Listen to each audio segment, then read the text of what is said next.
Halo Sobat Tani, pada video kali ini kita akan sedikit membahas terkait dengan isu terkini, yaitu Indonesia krisis generasi petani muda. Ya, pertanian adalah sektor vital bagi perekonomian Indonesia. Ya, negara agraris dengan mayoritas penduduk yang bergantung pada pertanian. Namun dalam beberapa dekade terakhir ini, sektor ini menghadapi tantangan serius berupa krisis regenerasi petani muda, di mana banyak sekali anak muda yang enggan melanjutkan profesinya sebagai petani atau tidak mengikuti jejak orang tuanya sebagai petani, dan mereka memilih bekerja di sektor lain yang dianggap lebih menjanjikan.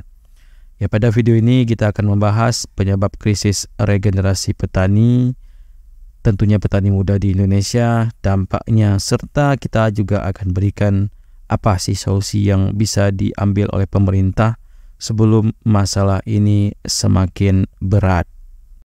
Ya, sebelum itu kita bahas dulu apa sih penyebab krisis generasi petani muda ini. Yang pertama tentu yang paling kita rasakan yaitu persepsi negatif terhadap profesi petani, di mana banyak anak muda yang menganggap bahwa profesi petani kurang bergengsi dan tidak menjanjikan secara finansial.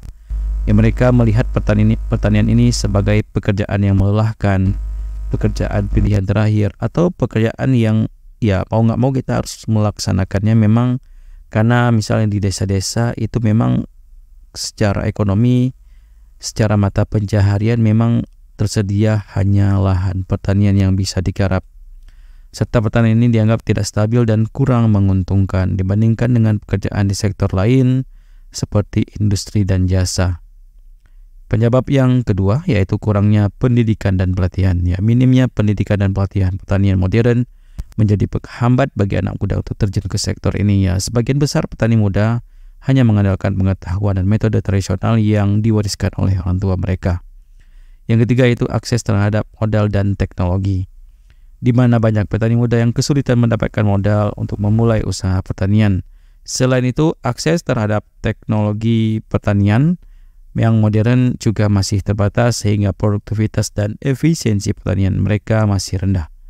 Penyebab yang keempat yaitu ketersediaan lahan yang terbatas. Ya, lahan menjadi masalah di negeri ini, di mana ketersediaan lahan pertanian yang semakin berkurang karena alih fungsi lahan menjadi pemukiman dan industri juga menjadi kendala besar.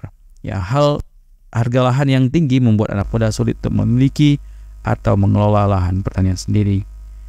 Penyebab yang kelima yaitu kurangnya dukungan pemerintah. Ya, meskipun ada beberapa program pemerintah yang bertujuan untuk mendukung regenerasi petani muda, implementasi sering sekali tidak efektif. Kurangnya koordinasi dan birokrasi yang rumit sering menjadi penghambat.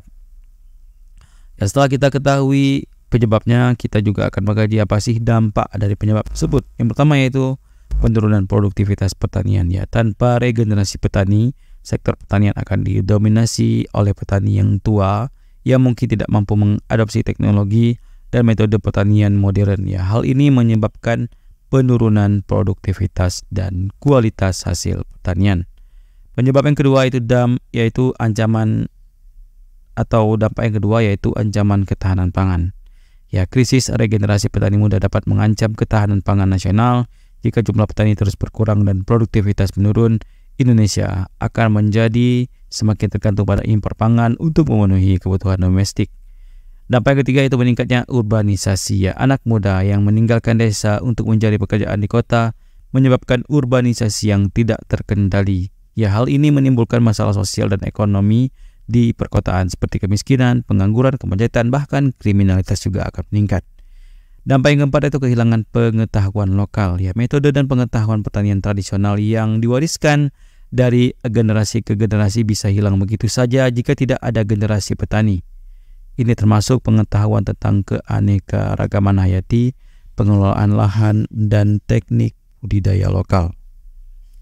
Ya, dampak setelah kita ketahui penyebab dan dampaknya, kita juga akan mengkaji apa sih solusi yang tepat untuk permasalahan ini. Solusi yang pertama yaitu pendidikan dan pelatihan. Ya, pemerintah dan lembaga pendidikan perlu meningkatkan pendidikan dan pelatihan di bidang pertanian. Ini termasuk memperkenalkan teknologi pertanian modern, manajemen usaha tani, dan teknik budidaya yang berkelanjutan. Ya, program magang dan pelatihan on the job juga bisa sangat efektif. Untuk solusi yang kedua yaitu dukungan finansial dan akses modal.